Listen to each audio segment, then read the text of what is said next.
Hello everyone, myself Javed. Welcome to paper discussion session of the Narayana group. So today I am going to discuss the JEE Mains question paper which was held on 26th February, and this is a forenoon session paper. So this question paper is based on the memory of the students.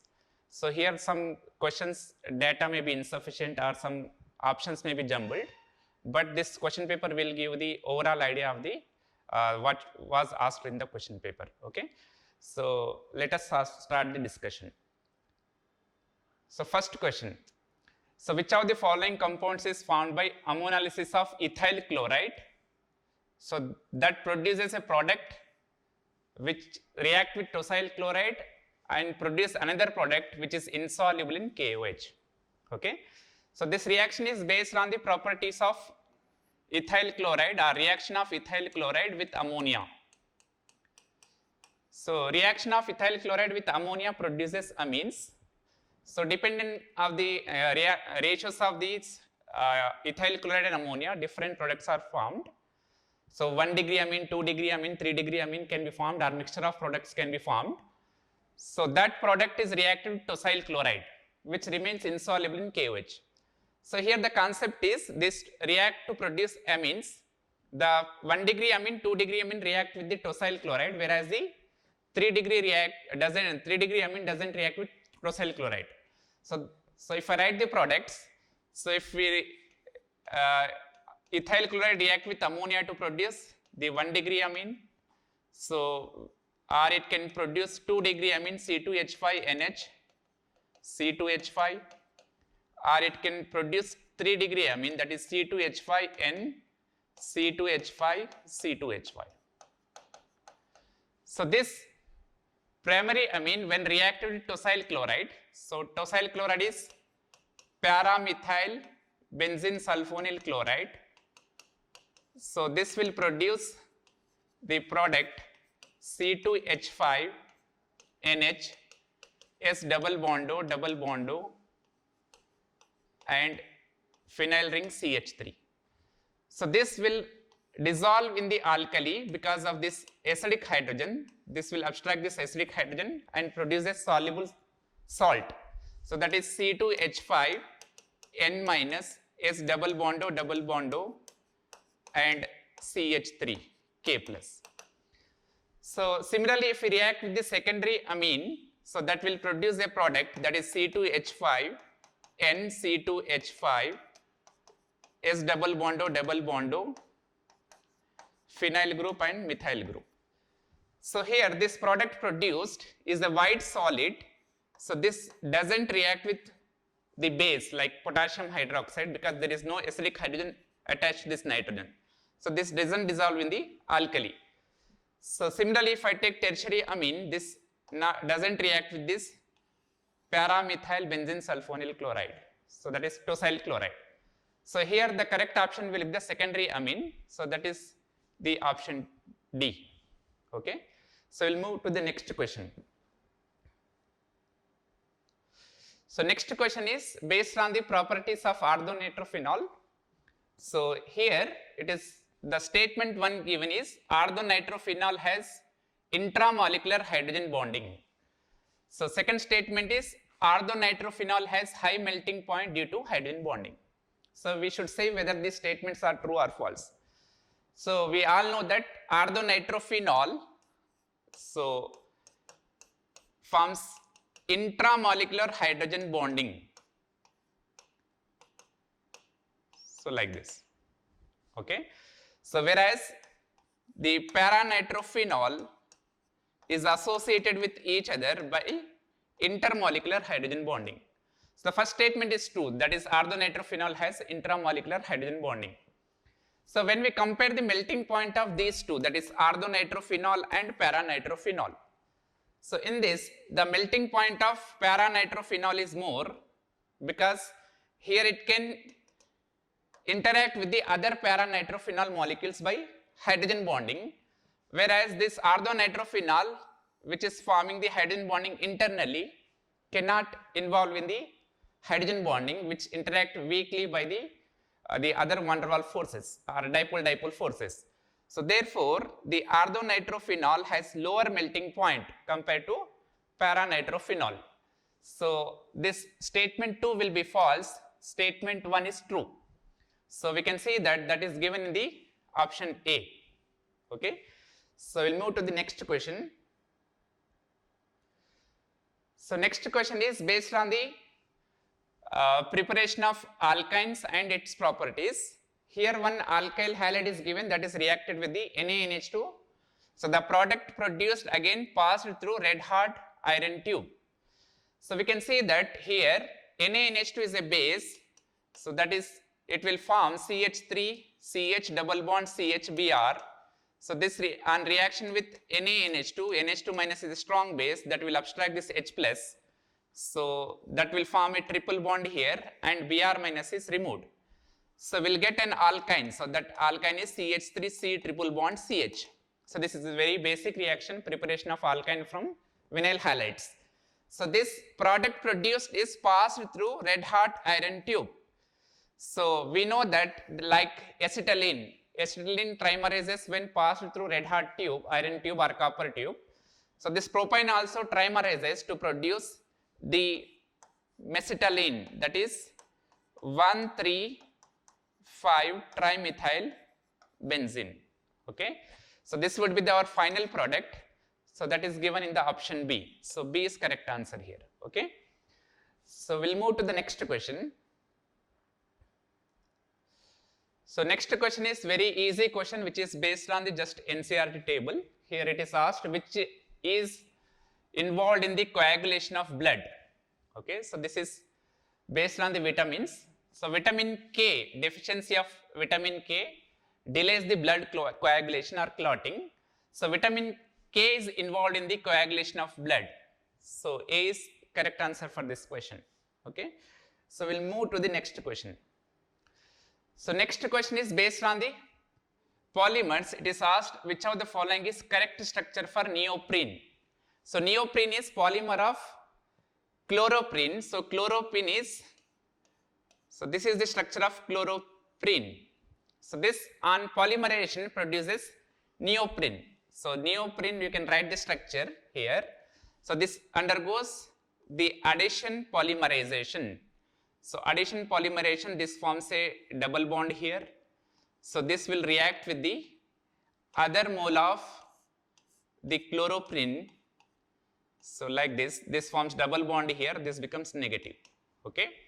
So from this we can write that the polymer formed will have CH double bond CH. Okay. So on this carbon, so there is Cl group and CH2. So on this carbon, so this will be attached to the other mole. So here we can write this as the CH2. So this will undergo the polymerization like this. So just writing the addition polymerization, that means the one double bond is attached to the other double bond by formation of the free radical mechanism. So we'll get an polymer, that polymer we call it as the neoprene.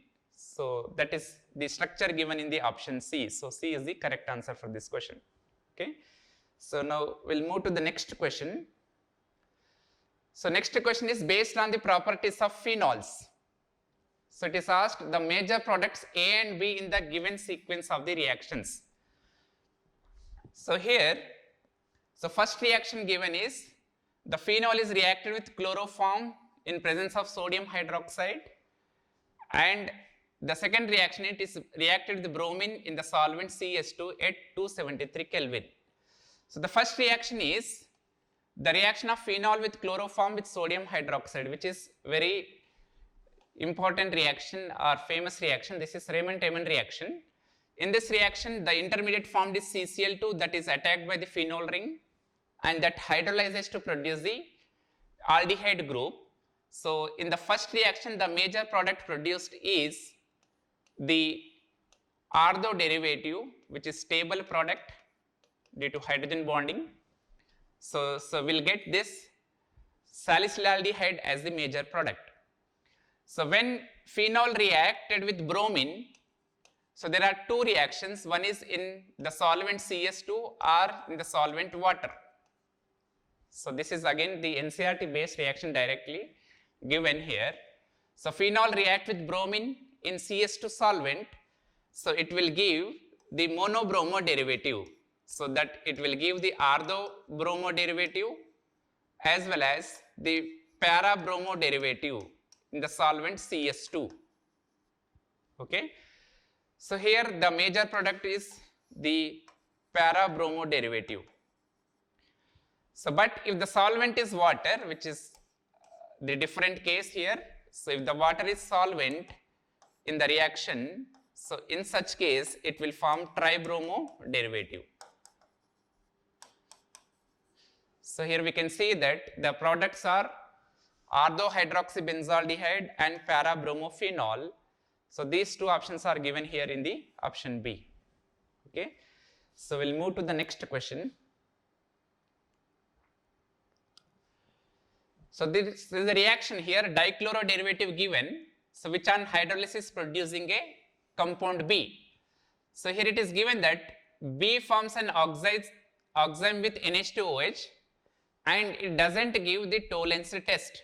So we know that the oximes are formed on reaction with NH2OH with either aldehyde or ketone. So this B should be either aldehyde or ketone. So but here it is given that this is B is not responding to Tollens test. So we know that Tollens test is given by aldehydes only, not ketones. So it is not responding to the Tollens test. So it is not an aldehyde, then it should be a ketone. Okay. So now if you see that the first option, if I try here, so it is given that 2,2-dichlorobutane. So 2,2-dichlorobutane. So 2,2-dichlorobutane. So this is on hydrolysis. So in vigorous condition, in presence of strong alkali on heating, it undergoes hydrolysis to produce a ketone. So ketone is produced, that is 2-butanone. So as we can see, this is an ketone. So aldehydes or ketones react with NH2OH. So by nucleophilic addition reaction produces the oxime. So this will show the nucleophilic addition reaction and produces oxime like this. So that is NHOH. Two products are formed. So with same side of methyl group or opposite to methyl group. So here we can see that this is a ketone that is reacting with NH2OH to produce oxime here. So now here again this is ketone, so it doesn't give any Tollens test. So here option 1 is matching here. We can see that this 2,2-dichlorobutane on hydrolysis producing a ketone which gives positive oxime, or it forms oxime and doesn't give the Tollens test. So A is correct answer here. So anyhow we can eliminate these options B and C because these are aldehydes which gives the positive Tollens test here. Okay. So if I see the D option, that is 1,2-dichlorobutane. So 1,2-dichlorobutane on hydrolysis will not produce the ketone. So it will produce alcohol first, so which undergoes cyclization and produces a cyclic ether like this. Okay. So therefore our correct answer will be the option A. So next, moving to the next question here. So this question is based on the separation of the compounds. So there are two statements given here. Statement 1, chloroform and aniline separated by simple distillation. So when we separate water and aniline by steam distillation, aniline boils at temperature below its boiling point. So here we can see that the statement 1 is correct. So because chloroform and aniline have large difference in their boiling points. So when the two liquids mixture have large difference in their boiling points, they can be separated by the simple distillation technique. So if there is small difference in their boiling point, we cannot separate them by simple distillation. In that case, we should use the fractional distillation. So due to the large difference in the boiling points of chloroform and aniline, these two can be separated by the simple distillation. So statement 1 is correct. So now when we take this statement 2, here it is given that water and aniline When we separate them by steam distillation, aniline boils at the temperature below its boiling point. So in the steam distillation technique, so through the mixture of the aniline and water, so here if I take this mixture is aniline and water, so when steam is passed through this mixture, so the substance which has the lower boiling point, so in this case the aniline having lower boiling point, so that will go with the steam. So in that case, the mixture will boil at the temperature when the vapor pressure of the mixture, that is P1 plus P2 is equal to atmospheric pressure, that is 1 bar. In this case, the question is whether this temperature required for the boiling of aniline in this mixture, it is less than the boiling point of pure aniline or more than the boiling point of the aniline. So here we can see that if only aniline is present, it will boil at a temperature where the vapor pressure of the aniline is equal to 1 bar pressure. Okay. So but in the steam distillation, when we pass the steam here or this mixture, what happens here? So the vapor pressure of the aniline, here there is vapor pressure of the steam also, water also. So that should become 1 bar and the mixture will boil here. So therefore, here we can see that, so the temperature required for the making the vapor pressure of aniline to the 1 bar will be more, because so as this vapor pressure is less, this P1 is less, we require more temperature for this P1 to make it as the 1 bar pressure. So but when there are two substances here, that is aniline and steam, so what happens due to the vapor pressure of the steam present here, so to make this sum of the P1, P2 1 bar, we require the lower temperature compared to the boiling point of aniline. So therefore we can say that the water when aniline are present together, so in steam distillation technique, the aniline will boil at the temperature below its boiling point because of the presence of the steam also here, so which makes the total pressure 1 bar at lower temperature compared to the temperature required for the boiling of the pure aniline. So this is also a correct statement. So here both the statements 1 and 2 are true. So the option C is correct answer for this question. So we'll move to the next question. So here it is asked which statement is false. So this is based on the estimation of the elements in organic compounds. So first statement is Geldahl method is used for the estimation of nitrogen. So this is correct. So for the estimation of nitrogen, we use Geldahl's method as well as Dumas method. So second one is Carius tube is used for the estimation of sulfur. So this is also correct. So as we know that Carius tube is used for the estimation of sulfur as well as halogens. So Carius tube is used for the estimation of nitrogen. This is a false statement. This is incorrect, because for the estimation of nitrogen we use as Geldahl's method or Dumas method, not Carius method. So phosphoric acid is precipitated by adding magnesia mixture, which yields Mg2P2O7 on heating. So phosphoric acid H3PO4 when it is reacted with magnesia mixture. So magnesia mixture is what? MgCl2 in presence of ammonium chloride and ammonium hydroxide. So this will produce the precipitate, white precipitate MgNH4PO4.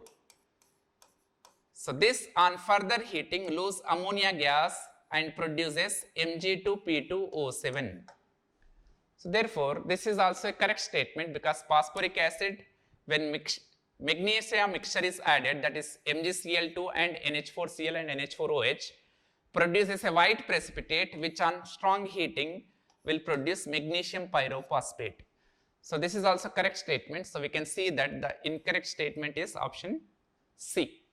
Okay, so we'll move to the next question.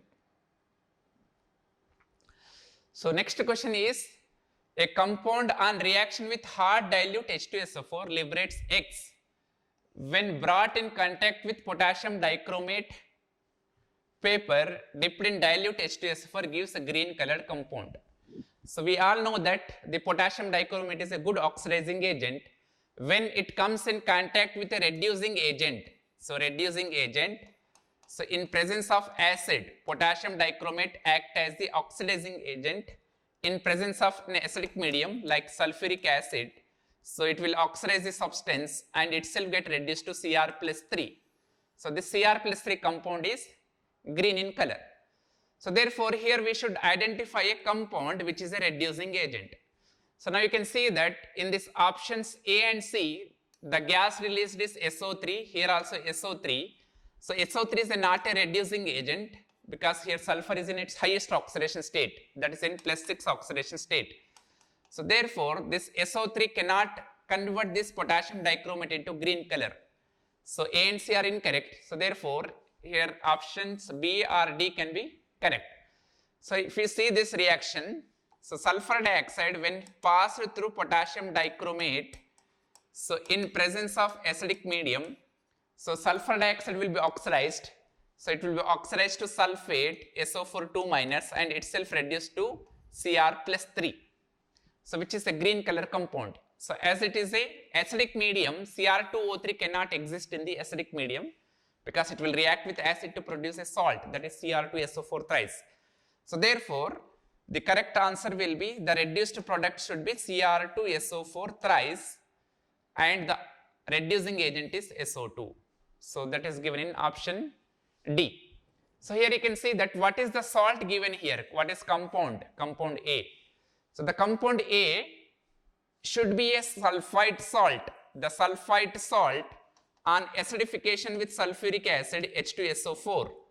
So it will produce the SO2 gas because on acidification it will produce H2SO3. So which H2SO3 on heating will produce SO2 and water. So therefore the sulfite salt, the compound is sulfite salt on acidification producing the SO2 gas. That SO2 gas will reduce potassium dichromate to the chromium sulfate Cr2SO4 thrice. Okay. So we'll discuss the next question here. So this is based on the ores here. So here left side ores are given, here elements are given, we should match them. So first one is kernite. Kernite is Na2B4O7 dot 4H2O.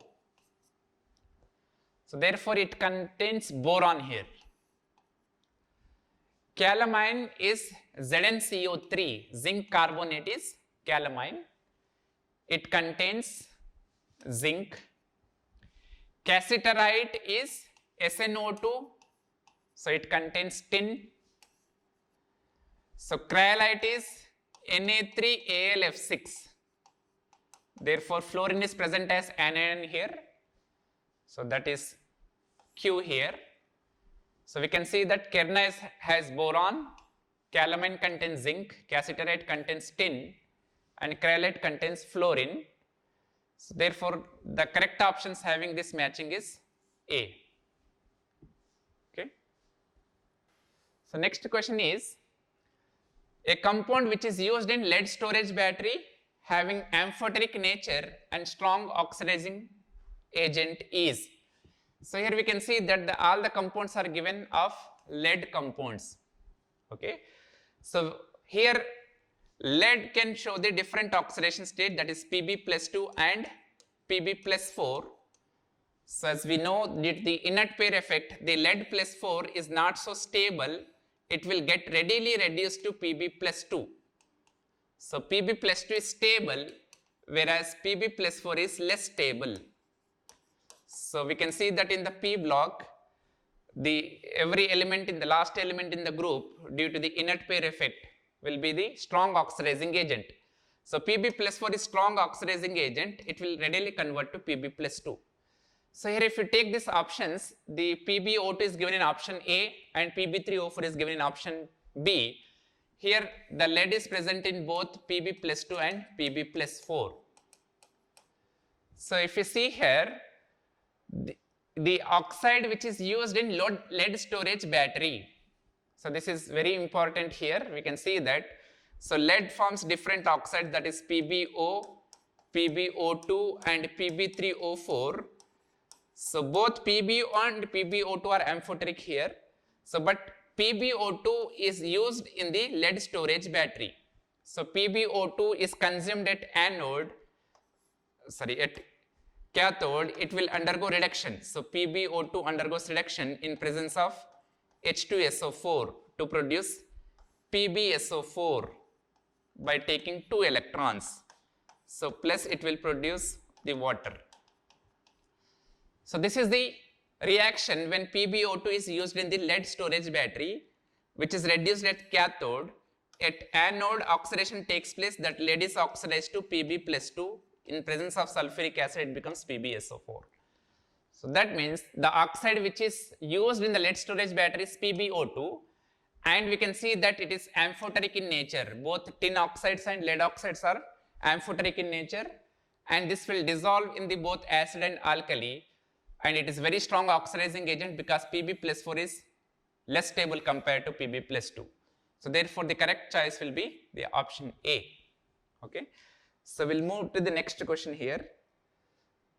So next question is, it is asked which does not form MO2. So that means, so which doesn't produce the plus 4 oxidation state in its oxide. This is the question. So this question is based on the F block elements. This is a direct statement from the NCERT textbook. So it is asked which of the following does not form MO2. So here we can see that some elements like cerium, praseodymium, dysprosium and the terbium can show the plus 4 oxidation state. Okay. So but the ytterbium can show only 2 oxidation states, one is plus 2, other is plus 3. Whereas the other elements like cerium, praseodymium, dysprosium and terbium can show both plus 3 and plus 4 oxidation state. So this is a just NCERT based question. So here we can say that, so neodymium also can show the plus 4 oxidation state. So neodymium, dysprosium, praseodymium and terbium can show the plus 4 oxidation state in their oxides, but ytterbium shows either plus 2 or plus 3 oxidation state. It doesn't show the plus 4 oxidation state. Hence the B will be the correct answer for this question. Okay, so we'll move to the next question. So next question is, so this is a very basic question. It is electronic configurations are given. So we should match them by the ionization enthalpies. So like this is 1s2 which is beryllium. So 1s2 2p1 which is boron. So 1s2 2p3 nitrogen. 1s2 2p4 which is oxygen. Okay.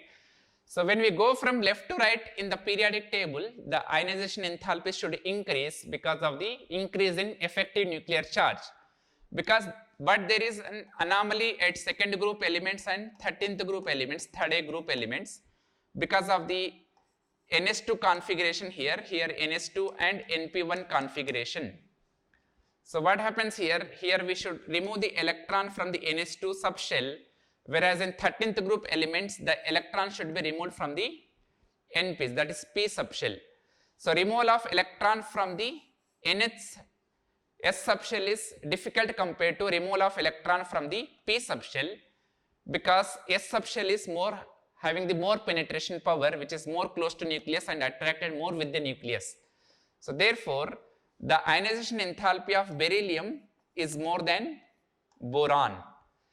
So again, when we go from left to right, the ionization enthalpy should increase, but again there is a difference in the values at nitrogen and oxygen, because nitrogen has the half-filled configuration, that is 2p3. So removal of electron from the stable electronic configuration of nitrogen, that is 2p3 half-filled configuration, is difficult from the removal of electron from the oxygen. So therefore, the ionization enthalpy of nitrogen is more than oxygen. So the overall order becomes nitrogen more than oxygen more than beryllium more than boron. So if you match these options, nitrogen should be maximum, that is 1400. Next it should be oxygen, that is 1300. Next it should be beryllium, then boron. So the correct options having this matching is option A, that is AQ, BP, 3S and 4R. So this was a routine question. So we'll move to the next question. So this question is based on the heavy water properties. So heavy water is used to determine the reaction mechanism.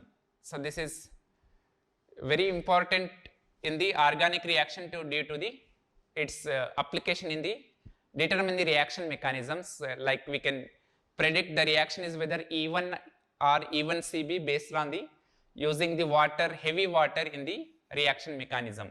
So if you see the E1Cb reaction, in the product, the deuterium will be incorporated from the solvent. So like that, in studying the organic reactions, D2O is used as the solvent. So this is a true statement. So viscosity of heavy water is less than the water. So this is a false statement. This is incorrect, because heavy water is strongly associated by hydrogen bonding compared to water. So the interaction between the D2O are stronger compared to the interaction between the water.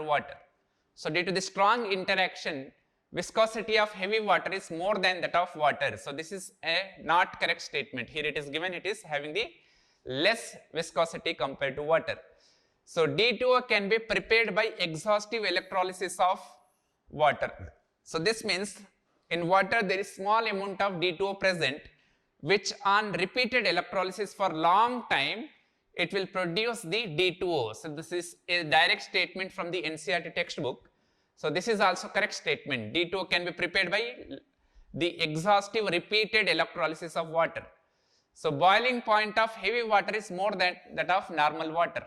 So this is again correct statement because of the strong interaction. So the hydrogen bonding in D2O is stronger compared to the hydrogen bonding in water. So due to the strong interactions in the heavy water compared to normal water, its melting and boiling point are more than the normal water. So therefore, the option A, C and D are correct. So that is given in option 1. So, okay, so we'll move to the next question. So this is based on hydrogen bonding. So there are two statements are given. So here the question is slightly tricky and it has some ambiguity here. So the statement 2 is not perfectly framed here. So if you see the first statement here, the dipole-dipole interaction is the only non-covalent interaction force responsible for the hydrogen bonding. So this is a false statement because, for example, if I take HF, HF can involve in hydrogen bonding with other HF molecules. So here the dipole, the negative dipole end of HF will interact with the positive end, that is H plus, forming intermolecular hydrogen bonding like this. So here we can see that these interactions are dipole and dipole interactions. So dipole-dipole interactions are present in the HF-HF molecules, which are very strong, so we call it as the hydrogen bonding. So but this is not only type of interactions which are non-covalent present solely in hydrogen bonding, because the other type of interactions are also possible. That is, for example, if I write hydrogen bonding between F minus and HF, so F minus forms hydrogen bonding with HF. In this case, the F minus is ion, here HF is dipole molecule, so here polar molecule, the interactions present here are ion dipole interactions. So not only dipole-dipole interactions are responsible for hydrogen bonding, this is not correct. So ion dipole interactions can also present in the hydrogen bonding. So the statement 1 is false. So this is false. Here it is given that F is most electronegative element. So this is correct. So HF forms symmetrical hydrogen bonding. So here there are two cases you can see here. So HF forming hydrogen bonding with itself, like I wrote here, HF is forming hydrogen bonding with itself. So the hydrogen bonding in this case can be two types. One is symmetrical, other is unsymmetrical hydrogen bonding. So if HF is forming hydrogen bonding with F minus, hydrogen bonding with F minus like this. So in this case, the hydrogen bond strength is very strong, like covalent bond, these two bonds are equal in strength and length. So this bond length and this bond length. So therefore, so this type of hydrogen bonding formed here cannot be distinguished with the covalent bond. So such type of hydrogen bonding is called as symmetrical hydrogen bonding. So that is possible. That means this symmetrical hydrogen bonding is possible only if there is conjugate acid base pair present, like F minus H minus, like water and OH minus, or water and H3O plus. So in this case, the hydrogen bonding is so strong which we cannot distinguish the whether this is hydrogen bonding or this is hydrogen bonding. Both will have the equal strength. So that is called as symmetrical hydrogen bonding. So but in case of HF, if we take hydrogen bonding, so if you take this length and this length, which are different, X is more than Y, which that means this hydrogen bonding and covalent bond doesn't have the equal strength. So that is not called as a symmetrical hydrogen bonding. So here depend whether in the question it is given as the F minus or F. If it is F minus, which can form hydrogen bonding with the HF, or if it is given only HF in the question, so if it is given that HF is the forming symmetrical hydrogen bonding without mentioning the F minus in the question, that will be a wrong statement. So that means HF cannot form the hydrogen bonding which is symmetrical, because these two bonds are not equal in strength. So therefore, I think the most probable answer for this question is the both statements should be false. So D should be the correct answer for this question. So because the F minus can form the symmetrical hydrogen bonding with HF, whereas HF can form the unsymmetrical hydrogen bonding. So I am giving the D as the answer for this question. Okay. So we'll move to the next question. So next question is, which of the following orbital number of angular nodes and radial nodes are 2? So this is very routine question here. So angular nodes are nodal planes is equal to L, and radial nodes are equal to n minus L minus 1. So if you take the first option here, so L value is 2 here because it is a d orbital. So the n minus L minus 1, if we calculate, n is 5 here, L is 2 minus 1, that is again equal to 2. So therefore, the correct answer is A here. If you check other options here, so here L value is 3 and p orbital L is equal to 1, s orbital L equal to 0. Anyhow, we are not getting 2 here. So therefore, the correct option is A. So we'll move to the next question here. So next question is, so what is the role of O3 in troposphere? So again, this is direct from the NCERT textbook here. So O3 is present in troposphere as well as stratosphere. So if O3 is present in the stratosphere, it will form an ozone layer that will protect the UV light to reach the earth.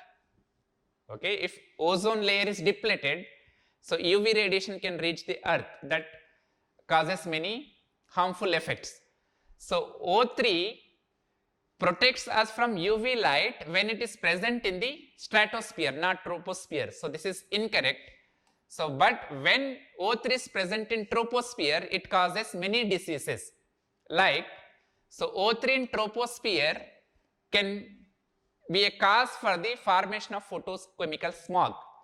Like, so O3 when it is present in the troposphere can react with hydrocarbon, so which are oxidized to formaldehyde or acrolein, CH2 double bond CH, CHO, and peroxyacetyl nitrate, PAN, so which are present in the photochemical smog, so which is oxidizing in nature. So O3 in troposphere is a pollutant which is responsible for the formation of photochemical smog. So here A option is correct for this question. Okay.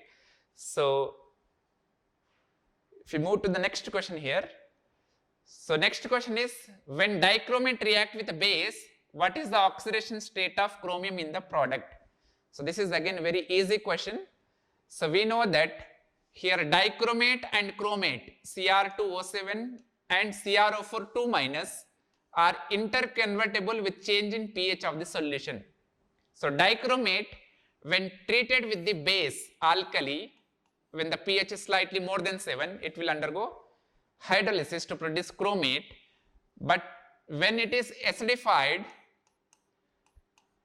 chromate undergoes dimerization to produce dichromate ion. So we can see that the dichromate Cr double bond O minus O, Cr double bond O minus. So this will react with the OH minus here.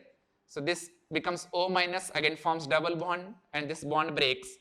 So we'll get Cr double bond O minus OH, Cr double bond O minus O minus.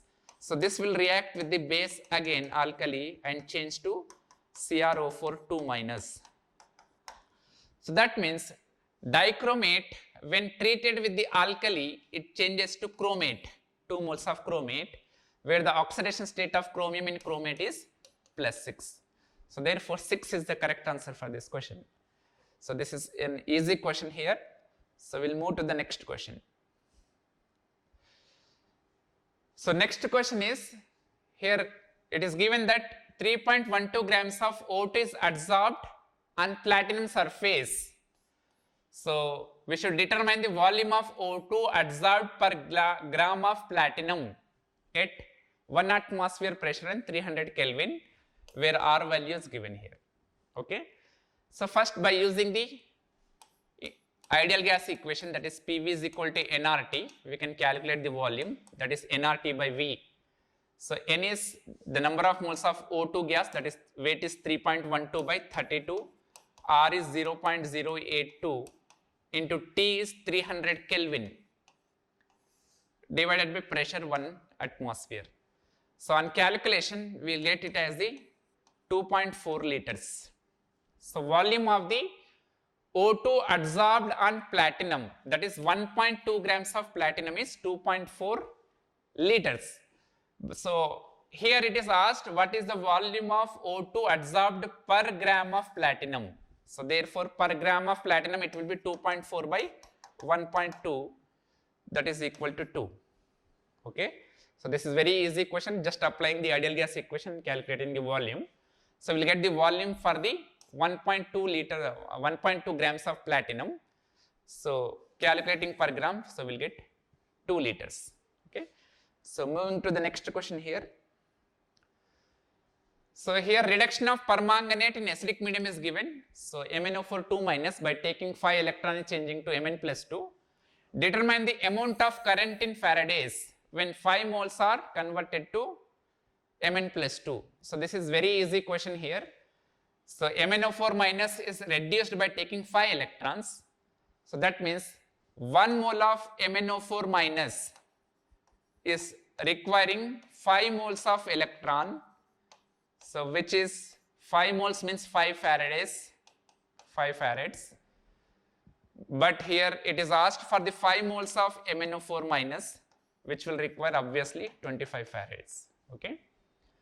So which is very easy here. So the correct answer is 25. So next we'll move to the next question. So number of bridging CO ligands in Mn2CO10 is.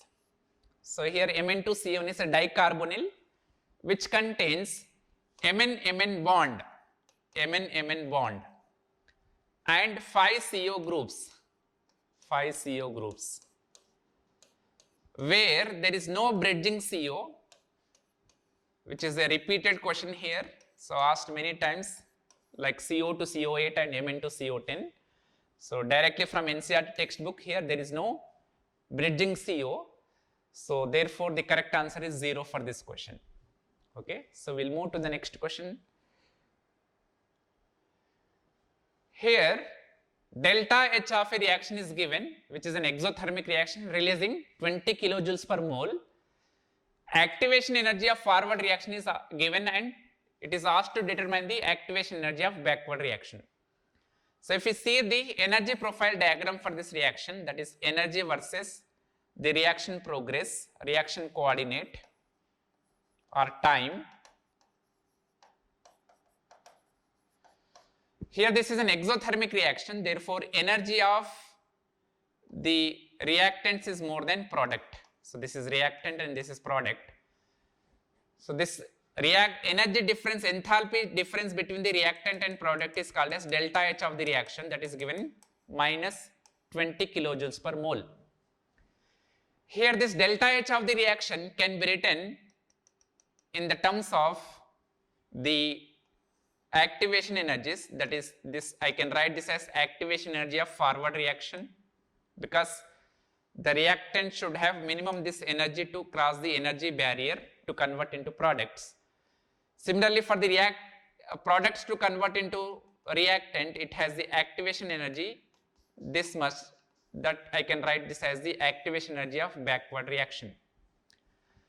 So from this, I can write that delta H of this reaction is equal to, in terms of activation energy, becomes EAF minus EAB. EAF minus EAB. So because again, if I subtract this EAF minus EAB, that means this quantity I can, if I subtract, I'll get again this. So therefore, if I substitute here, this is minus 20. Activation energy of forward reaction is 30 kilojoules. This is supposed to be calculated, that is activation energy of backward reaction.